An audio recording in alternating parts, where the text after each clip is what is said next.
Hello दोस्तों, जैसा कि पिछली वीडियो में वेजिटा किंग वेजिटा से फाइट करता है। वेजिटा की पावर को देखकर किंग वेजिटा ओजारू में इवोल्व होने का फैसला करता है। ओजारू में इवोल्व हुए किंग वेजिटा को वेजिटा बहुत आराम से हराकर बैटल जीत लेता है। और हाँ दोस्तों, अगर आप लोगों ने इस मांगा की हमारी पहले की वीडियो को नहीं देखा तो वह हमारी पहले की वीडियो डिस्क्रिप्शन बॉक्स में जाके देख सकते हैं। आप मुझे इंस्टा और ट्विटर पर फॉलो करना ना भूले, लिंक डिस्क्रिप्शन बॉक्स में मिल जाएगा। तो अब स्टार्ट करते हैं अपनी इस वीडियो को। किंग वेजिटा के हारने के बाद उसके टीम मेंबर काफी ज्यादा अपसेट थे कि किंग हार गए। फिर किंग वेजिटा का ओल्ड फादर कहता है इससे टूर्नामेंट में दुश्मन ज्यादा स्ट्रॉन्ग लगते हैं, जैसी हमने कल्पना की थी उससे ज्यादा। फिर नेक्स्ट फाइट के लिए यूनिवर्स 10 के बार्डो के खिलाफ यूनिवर्स 18 की पैन को बुलाया जाता है। रिंग की तरफ आता हुआ बार्डो हंसकर कहता है मुझे मजे लेने से कोई नहीं रोकेगा। इधर स्टेशन के अंदर अपोनेंट्स की लिस्ट को चुनने वाले आपस में बात करते हैं। एक बंदा दूसरे से कहता है ये तीसरी बार है जब हमारे पास 10 के खिलाफ 18 है। उसे सुनकर दूसरी कहती है रीडर्स को कुछ नहीं दिखता। इससे दौरान रिंग में बार्डो पैन के सामने पहुंच जाता है। अपने सामने बच्ची को देख बार्डो कंफ्यूज था। पैन हंसकर कहती है आप मेरे ग्रैंड ग्रैंडपा हैं। यूनिवर्स 10 की बालकोनी में किंग वेजिटा को होश आ चुका था। वह अपने सर को पकड़कर धीरे धीरे उठने लगता है। फिर वह कहता है मैं हार गया। एक सियन किंग से कहता है आप अपने खिलाफ ही हार गए, बार्डो अगला है, वह हमारी इज्जत बचाएगा। रिंग में पैन बार्डो के पास भागकर आती है कि मैं आपसे मिलकर बहुत खुश हुई ग्रैंड डैडी। पैन को अपने से चिपकता देख बार्डो कंफ्यूजन में उसे दूर करता है कि मुझे जाने दो, दूर हो जाओ मोस्टर। यूनिवर्स 10 का किंग वेजिटा और उसके बाकी लोग इसे देखकर बहुत कंफ्यूज हैं। इधर बार्डो के बिहेवियर को देख पैन उस पर अपनी स्टिक से अटैक करती है। बार्डो दर्द में ही पैन पर पंच से अटैक कर देता है, जिसे पैन पंच से ही रोकती है। वह तुरंत बार्डो की आंखों में 2 उंगलियां डालकर की अटैक करके उसे डाउन करती है। फिर वह बार्डो को अपने मूव में लेती है। बार्डो दर्द के कारण हार मान लेता है। पैन इसे देखकर कहती है क्या अभी से ही? अपने यूनिवर्स की बेकार परफॉर्मेंस को देख किंग वेजिटा वहां से सभी लोगों से चलने को कहता है। बस बहुत हुआ, हम चल रहे हैं। उन सभी को जाता देख एक वर्गास भागकर उनके पास आता है। एक सीएन उसे देखकर कहता है हमें घर वापस ले चलो। फिर वर्गास कहता है क्या तुम फाइनल का वेट नहीं करना चाहते? उन सभी को बात ना मानता देख वर्गास फिर कहता है क्या कम से कम हम तुम्हारे घाव को हील कर सकते हैं? किंग वेजिटा उसे सुन कहता है हम अब और अपनी बेइज्जती नहीं करवाएंगे। सेयंस को जाता देख उसी यूनिवर्स 10 के नेल भी वहां से जाने लगते हैं कि हम भी जा रहे हैं। वर्गास नेल को देख कहता है लेकिन तुमने अपना मैच जीत लिया है। फिर नेल कहता है मैं ज्यादा आगे नहीं जाऊंगा, मेरा हल न तय है। सभी यूनिवर्स 10 के वॉरियर हार मानकर वहां से निकल लेते हैं। बार्डो को हराकर पैन इस मैच को जीतती है। तभी अगले मैच की अनाउंसमेंट होती है। यूनिवर्स 13 के कैकरोट के खिलाफ यूनिवर्स 6 की कैट। अपना नाम सुनकर कैकरोट कहता है ओके ये जल्दी खत्म हो जाएगा, अगले राउंड के लिए भी मुझे कमजोर मिले। इधर यूनिवर्स 6 की बालकोनी में कैट के साथ ही उसका हौसला बढ़ा रहे होते हैं। जाओ कैट जाओ। उन्हें देख उनकी बालकोनी में खड़ी जेंगिया बोजेक से कहती है ये बेवकूफ लड़की एक असली सिल दर्द है। फिर बोजेक कहता है जब हम अपने यूनिवर्स में वापस जाएंगे तो हम इन सभी को मार देंगे। कैट बालकोनी से कूदकर सीधा रिंग में लैंड होती है, लेकिन वह अच्छे से लैंड होने की बजाय नीचे गिर जाती है। ग्रेविटी को देख वे कंफ्यूज थी। उसके सामने कैकरोट उसकी अजीब हरकतों को सीरियसली देख रहा होता है। फिर कैट कैकरोट को देख हेलो कहती है। कैकरोट को कोई रिस्पॉन्ड ना देता देख वे सोचती है इस पर मुझे अपनी सारी पावर्स का यूज करना होगा। कैट को कुछ देर देखने के बाद कैकरोट शर्माता हुआ फाइटिंग की पोजीशन लेता है कि ये क्या सोचती है कि ये कौन है। हे मैं इसे अपने यूनिवर्स 18 के बंदे की तरह करूंगा। कैकरोट इस फाइट को जल्दी खत्म करने के लिए कैट पर दूर से ही पंच का अटैक करता है। उसके पंच का प्रेशर पूरी तेजी में कैट की तरफ जाता है। अटैक का प्रेशर टकराए से पहले कैट वहां से हटकर पूरी तेजी में कैकरोट के पास पहुंचकर उसके फेस पर घुटने से अटैक करती है। कैट के इस अटैक को खाने के बाद कैकरोट हंसकर कहता है ज्यादा बुरा नहीं है। उसके फेस पर हल्का सा भी स्क्रैच न देख कैट घबराती हुई सोचती है उसको स्क्रैच भी नहीं लगा, तुम अपनी एनर्जी अच्छे तरीके से छिपा सकते हो। कैट कैकरोट पर अटैक के लिए अपने क्लोन बनाकर उस पर अटैक करती है। इन 1-2 क्लोन्स को कैकरोट हंसता हंसता पंच मारकर बेकार कर देता है। अपने इस हमले को भी बेकार देख कैट घबरा चुकी थी। डैम इट, ये अपनी पावर का 1% भी यूज नहीं कर रहा है। मैं इस तरह नहीं जीत सकती, मैं इसका यूज नहीं करना चाहती थी। लेकिन फिर कैट अपने फेरोमोन अटैक का यूज करती है। कैकरोट इसे देख कंफ्यूज था कि ये क्या है। तभी वह कुछ देखकर शॉक्ड हो जाता है। कैट कैकरोट पर एक तरह से लव वाली फीलिंग जगाने वाला अटैक करती है। वह कैकरोट को अपनी नसीली आंखों से देखकर कहती है मेरे हैंडसम वॉरियर तुम इस मैच को हार जाओ मेरी खुशी के लिए। कैकरोट कैट की इस टेक्निक में फंसकर उसकी खूबसूरती को देख कहता है वह बहुत गॉर्जियस है। कैट फिर कैकरोट को पकड़कर कहती है हैंडसम डिक्लेयर करो तुम हार गए। कैकरोट कैट की बातों को सुनकर उसके हाथ को पकड़कर कहता है मैं आई लव यू, मेरे बच्चे की माँ बनो। कैट देखकर शॉक्ड हो जाती है क्या?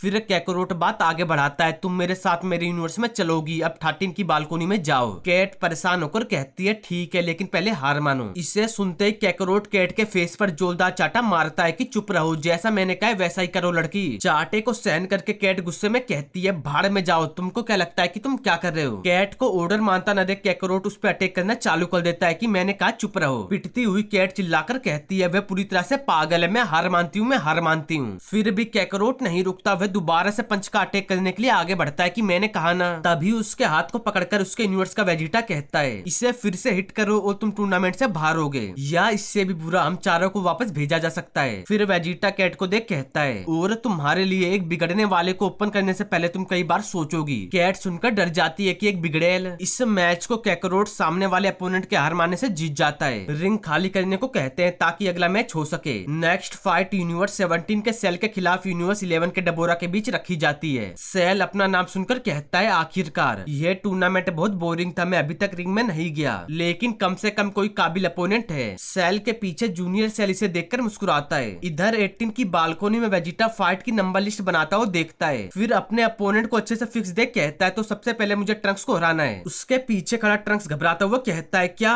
वेजिटा उससे कहता है तुम नहीं, फिर मैं विनर को पेन और दूसरे कैकरोट के बीच में लूंगा। हे पेन, अगला मैच हारो, मुझे खुश करो। पेन सुनकर कहती है क्या, लेकिन यहाँ एक खतरा है। वेजिटा कहता है अगर तुम ऐसा करने से मना करती हो तो मैं तुम्हें मार दूंगा। पेन चिल्लाकर कहती है डैड। फिर गुहान कहता है वेजिटा प्लीज पेन को परेशान करना बंद करो। इस दौरान डबोरा और सेल रिंग में एक दूसरे के सामने पहुंच चुके होते हैं। डबोरा सेल को देख कहता है वर्ल्ड को एक रियल डीमन की कीमत दिखाने का वक्त आ गया है। सेल डबोरा को सुन बस मुस्कुराता है। डबोरा अपनी बात को कहकर सेल की तरफ अटैक के लिए पहुंचकर उसके फेस पर कोनी से अटैक करता है। सेल इस अटैक से नीचे गिर जाता है। फिर डबोरा हवा में जाकर सेल की तरफ एक की अटैक उसकी तरफ कर देता है। अटैक पूरी तेजी में जाकर ग्राउंड से टकराता है, इससे ग्राउंड भी डिस्ट्रॉय हो जाता है। धूल के हटने के बाद हम देखते हैं सेल को उसी तरह जो हंसकर कहता है मजेदार। डबोरा पर अटैक के लिए सेल उसकी तरफ जाने लगता है। डबोरा के पास पहुंचकर वह उसके पेट में जोरदार घुटने से अटैक करता है। डबोरा की चीखें दर्द के कारण निकल जाती हैं। डबोरा अटैक के दर्द को सहन करके सेल के सर को पकड़कर उसके पीछे जाकर उस पर की अटैक के लिए रेडी हो जाता है। सेल जैसे ही गर्दन मोड़कर पीछे देखता है उसकी बैक पर डबोरा की अटैक करता है। सेल इस अटैक के दर्द के कारण चिल्लाता है। अटैक से धूल धूल हो जाती है। धूल के हटते ही डबोरा सेल को देख कंफ्यूज हो जाता है। फिर सेल हंसकर डबोरा को देखकर कहता है तुमने सच में से सीखा है? सेल को देख डबोरा कहता है ऐसी रिफ्लेक्सिस वे ताकतवर है। फिर सेल भी हंसकर कहता है तुम्हारे लिए भी सेम, असल में तुम शायद सबसे स्ट्रॉन्ग फाइटर हो जिससे मुझे मिलने का मौका मिला है। फिर डबोरा एटीट्यूड में कहता है बेशक मैं सबसे स्ट्रॉन्ग हूँ, मैं डार्क किंगडम के डीमंस का स्वामी हूँ। उन दोनों को सुन यूनिवर्स 18 का गोकू कहता है वह नहीं सुधरा। गोहान फिर कहता है नहीं, वह ठीक उसी पावर लेवल पर है जिस लेवल पर वह सेल गेम की स्टार्टिंग में था। वेजिटो भी देख कहता है हम सभी जानते हैं कि यह इम्पॉसिबल है कि उसने इन 27 सालों में कोई भी सुधार नहीं किया। गोहान फिर कहता है डबोरा भी पावर में सेम है। गोहान को सुन पिकलो कहता है डबोरा के लिए ये नॉर्मल है, वह फ्रीजा और उसकी फैमिली की तरह ट्रेनिंग लेने वाला बंदा नहीं लगता। इधर रिंग में डबोरा सेल को कुछ देर देखने के बाद उस पर अपना थूक फेंक देता है। डबोरा की इस टेक्निक से बचने के लिए सेल अपने चारों तरफ प्रोटेक्शन शील्ड क्रिएट करके डबोरा के स्पीड को बेकार कर देता है। इस अटैक को बेकार जाता देख डबोरा दूसरे अटैक के लिए आगे बढ़ता है। जैसे ही वह अटैक करता है उसी वक्त सेल अपनी शील्ड को हटा लेता है। इसे देख डबोरा हफ्ता हफ्ता सेल को देख रहा होता है कि एनर्जी की ऐसी बर्बादी। सेल अपने फिंगर की अटैक के लिए रेडी हो जाता है कि इससे बचने की कोशिश करो। वह डबोरा पर कंटिन्यू की अटैक करने लगता है। सेल को इस टेक्निक का यूज करता देख फ्रीजा कंफ्यूजन में कहता है लेकिन मेरी टेक्निक। इतने सारे अटैक से डबोरा मुश्किलों से बचना स्टार्ट कर देता है। सेल उसे कोशिश करता देख मुस्कुराता है कि बहुत आसान है। उसी टाइम सेल सनलाइट टेक्निक का यूज करता है। सब लोग अपनी आंखें बचाते हैं कि अंधा कर देने वाली सनलाइट टेक्निक। डबोरा भी अपनी आंखों को बचाने की कोशिश करता है, तभी सेल कुछ फील करके शॉक हो जाता है। वह अपने पीछे डबोरा को पाता है। डबोरा पीछे जाकर डीमन शॉट क्रिएट करके ज्यादा टाइम वेस्ट न करते हुए सेल की बैक पर शॉट का अटैक कर देता है। इससे सेल का आधा पार्ट कटने लगता है। वह कंफ्यूज था कि क्या हुआ। तो दोस्तों इस चैप्टर का एंड इधर ही होता है। मैं जल्द से जल्द इसके नेक्स्ट पार्ट को अपलोड करने की कोशिश करूंगा। और हाँ दोस्तों, अगर आप लोगों को मेरी वीडियो अच्छी लगे तो वीडियो को लाइक, वीडियो को शेयर और अपने चैनल CN Toons को सब्सक्राइब करना ना भूलें।